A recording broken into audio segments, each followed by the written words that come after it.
야권에서는 2030 청년들이 현명하게 판단할 것이다라고 생각한다 이렇게 말씀을 해주셨는데 앞서 보신 여론조사에서도 그렇고요. 최근에 청년 세대의 민주당 이탈 현상이 관측되고 있다는 이야기가 있습니다. 그렇다 보니까 민주당에서도요. 이에 대해서 경각심을 갖고 대응에 나서고 있습니다.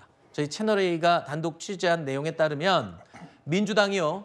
당 차원에서 2030 TF, 태스크포스 팀, 그러니까 특별 대책반을 추진하겠다. 그렇게 얘기를 하고 있습니다.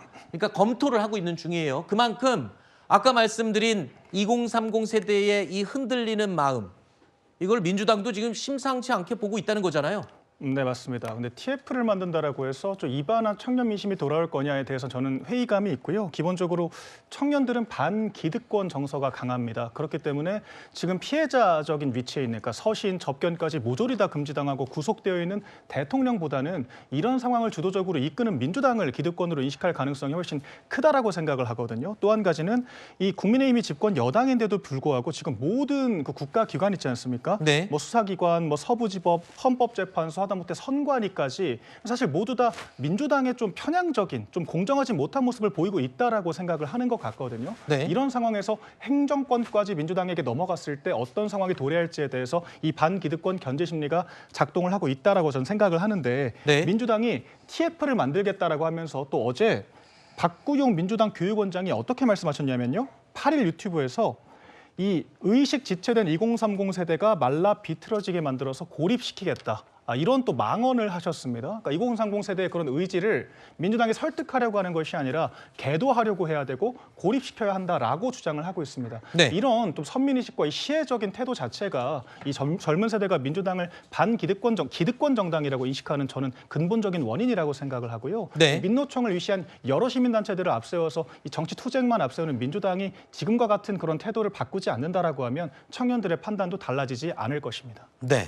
이 2030 세대에 공을 쏟는 것 같다라는 이야기는 왜 나오냐면 근거가 있습니다. 이재명 대표 최근에 우클릭 행보를 계속 하고 있다라는 평가가 나오고 있는 가운데 지금 주 4일 근무제 얘기를 어제 꺼냈습니다. 교수답 대표 연설에서 주 4일 근무제. 그러니까 지금 한창 일하는 젊은 세대를 겨냥한 거다. 이렇게 평가가 나오고 있고요. 또 한 가지 정년 연장 논의도 언급을 했거든요. 이 부분도 오히려 요즘 젊은 세대가 정년 연장을 원한다라고 이야기를 하면서 전체적으로 볼 때는 이재명 대표 이 젊은 층의 마음을 사기 위한 그런 움직임이 뚜렷합니다. 그러니까 이제 이재명 대표가 어제 말하는 그 노동과 관련해서 두 가지가 있습니다. 첫 번째로는 노동의 총 시간을 줄이는 것이고요. 두 번째로는 그 줄어든 노동 시간을 또 유연하게 쓰자라는 것입니다.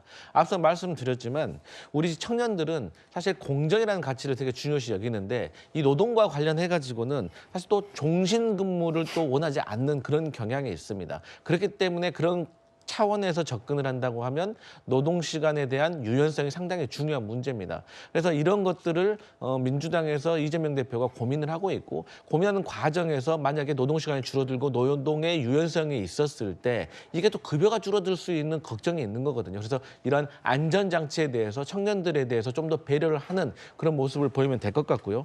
앞서 제가 공정이라는 가치를 우리 2030 세대가 중요하게 여긴다고 말씀드렸는데 네. 저는 앞으로도 이 투표액으로 청년을 위한 정책으로도 다가서지만 또 윤석열 정부와 여당이 공정에 대한 가치를 얼마나 무너뜨렸는가. 예를 들어서 뭐 김건희 여사와 관련된 것들에 대해서 명태균 게이트와 있어서 어떤 일이 있었는가도 추후에 형사적인 재판과 소추를 통해서 잘 알려지면 또 청년에 대한 마음이 언제든지 돌아설 수 있다. 저는 네. 그렇게 생각합니다. 자, 과연 여야는 지금 쟁탈전을 벌이고 있습니다. 2030 젊은 세대의 마음을 뺏기 위해서 뜨거운 지금 경쟁을 벌이고 있는데 과연 젊은 층은 어느 쪽에 손을 들어줄까요? 또 한 가지, 민주당에서 지금 속도를 내고 있는 것이 하나 있죠. 바로 명태균 특검법입니다. 자, 얼마 전에 김건희 여사 특검법, 내란 특검법, 여러 가지 특검법, 글쎄요, 이 거부권 행사로 모두 좌절됐었는데 이번에는 명태균 특검법을 또 들고 나왔습니다. 오늘 오전에 박찬대 원내대표가 이번 달 내에 명태균 특검법을 반드시 처리하겠다 이렇게 공언을 했습니다. 12.3 내란 사태의 진상을 온전히 밝히려면 명태균 특검이 불가피합니다. 당사자인 명태균 측도 특검에 찬성하는 입장을 보이고 있습니다. 2월 안에 명태균 특검법을 처리할 수 있도록 하겠습니다. 명태균 특별법은 지금까지 창원지검에 수사를 하고 있는데 전혀 지금 수사가 진행이 안 되고 있어서 가장 큰 문제라는 생각이 좀 들었고요. 특히 이제 명태균이 지난 대선 과정에서 여론 조작 문제라든가 또 선거 개입, 공천 개입에 대한 문제, 국정농단 문제 이런 문제들이 불거지지 않았습니까? 자, 일단 거부권 행사로 특검법이 계속 번번이 야당 입장에서 보면 좌절이 됐습니다. 그러면 이번에도 결과는 뻔해 보이는데 그럼에도 불구하고 이렇게 또 새로운 특검법을 들고 나와서 밀어붙이는 이유가 뭘까요? 다분히 조기 대선을 염두에 둔 국민적 여론전의 수단이다 이렇게 보이고요. 이번 특검법도 저는 분명히 최상무 권한대행이 거부권 행사해야 된다고 봅니다. 왜냐하면 민주당이 발의할 명태균 특검법은 포괄적인 광범위한 별건 수사를 가능하게 하는 독소 조항이 분명히 살아있을 것입니다. 이것이 무엇을 겨냥한 것이겠습니까? 다분히 지금 현재 잠룡으로 분류되는 오세훈 서울시장이라든지 홍준표 대구시장, 확장성 있는 후보들을 떨어뜨리기 위한, 낙마시키기 위한 그런 핀셋 특검이다. 이렇게 볼 수밖에 없기 때문에 이 명태균 특검법은 결국은 이재명 대표의 사법 리스크를 덮고 또 현재 지금 탄핵 기각 여론이 높아지는 이러한 추세를 꺾기 위한 하나의 정쟁적인 수단에 불과하기 때문에 네. 지금 현재 명태균 특검을 할 시기도 아니고 때도 아니다. 이런 말씀을 좀 드리고 싶습니다. 네. 지나치게 반복되는 이 특검법, 이 탄핵도 너무 많이 반복되다 보니까 역풍을 맞을 우려가 있다라는 내부 목소리도 있었는데 특검법에 대해서는 그런 비판의 목소리는 없나요, 당내에서? 오히려 이제 더 필요해지고 있다 이렇게 보고 있습니다. 왜냐하면 명태균 씨가 관련된 이 주요 정치인들의 범위가 상당히 넓은 것 아니냐라는 이야기도 있고 단순히 여론 조작을 넘어서서 선거 개입, 공천 개입, 상원 국가 산업단지 이권 개입 이런 식으로 본인의 정치적인 이해관계를 기반으로 해서 본인의 이득을 부정하게 챙겨온 것 아니냐라는 비판이 제기되고 있고 사실 당사자조차도 일종의 폭로를 계속 해온 바가 있었거든요.